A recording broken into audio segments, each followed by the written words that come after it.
IPhone, Maggi, Dettol, Frooti, ऐसे बहुत सारे नाम आपने सुने होंगे।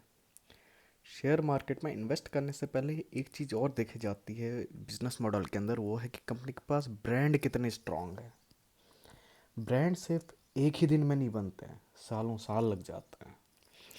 किसी बिजनेस में ब्रांड एक एंट्री बैरियर के रूप में काम करता है। ब्रांड कस्टमर के माइंड को कैप्चर करता है, जिसे माइंड शेयर कैप्चर कहते हैं। किसी प्रोडक्ट या सर्विस से कस्टमर कितना सेटिस्फाइड है, सिर्फ उसी से माइंड शेयर कैप्चर नहीं होता है, बल्कि माइंड शेयर कैप्चर होता है कि कस्टमर को उस प्रोडक्ट या सर्विस से कितना आनंद मिलता है। माइंड शेयर मार्केट शेयर के सुपीरियर होता है। वो प्रोडक्ट जो माइंड शेयर कैप्चर कर लेते हैं, वो बिना मार्केटिंग और एडवर्टाइजमेंट के मुंह जुबानी बिक जाते हैं। अब हम बात करते हैं मार्केट शेयर और माइंड शेयर के कंपैरिजन की।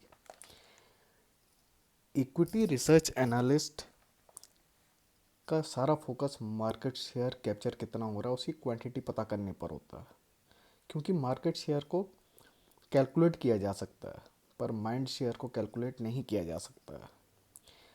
एक इन्वेस्टर को ये एनालिसिस करना चाहिए कि कोई कंपनी कितना माइंड शेयर कैप्चर कर रही है। मार्केट शेयर कैप्चर हो रहा है या नहीं हो रहा है ये तो पता चल जाता है कि कंपनी की प्राइसिंग पॉलिसी, डिस्ट्रीब्यूशन नेटवर्क और कस्टमर तक उस प्रोडक्ट की कितनी पहुंच है। अच्छी क्वालिटी के प्रोडक्ट जो होते हैं उनको उनको कस्टमर खुद लेने आ जाते हैं, जिसे माइंड शेयर कैप्चर करते हैं, क्योंकि कस्टमर को एक चीज़ पता होती है कि वो प्रोडक्ट जिनको वो ले रहे हैं उसकी क्वालिटी सुपीरियर है और वो उनके सारे काम कर सकता है आसानी के साथ। उस प्रोडक्ट को प्रयोग करने में कस्टमर को आनंद आता है। मार्केट शेयर कैप्चर करने के लिए कंपनी को जो प्रोडक्ट होता है कंपनी का, उसे कस्टमर के पास भेजना पड़ता है, जिसे पुश कहते हैं। कस्टमर तक पुश करना पड़ता है। कैसे? एडवर्टाइजमेंट के थ्रू, डिस्काउंट्स के through, means better pricing policy के थ्रू, या डिस्ट्रीब्यूशन नेटवर्क इस्टेब्लिश करके। पर माइंड शेयर में ये नहीं होता है। माइंड शेयर में पुल स्ट्रेटजी का यूज़ किया जाता है। Customer is pulled towards the product.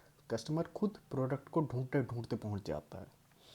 ऐसे ही आपने बहुत सारी कंपनियां देखी होंगी जिनमें प्रोडक्ट को ढूंढने के लिए कस्टमर खुद पहुंच जाता है, जैसे आईफोन, क्योंकि उनको पता है एप्पल के प्रोडक्ट सुपीरियर क्वालिटी के हैं।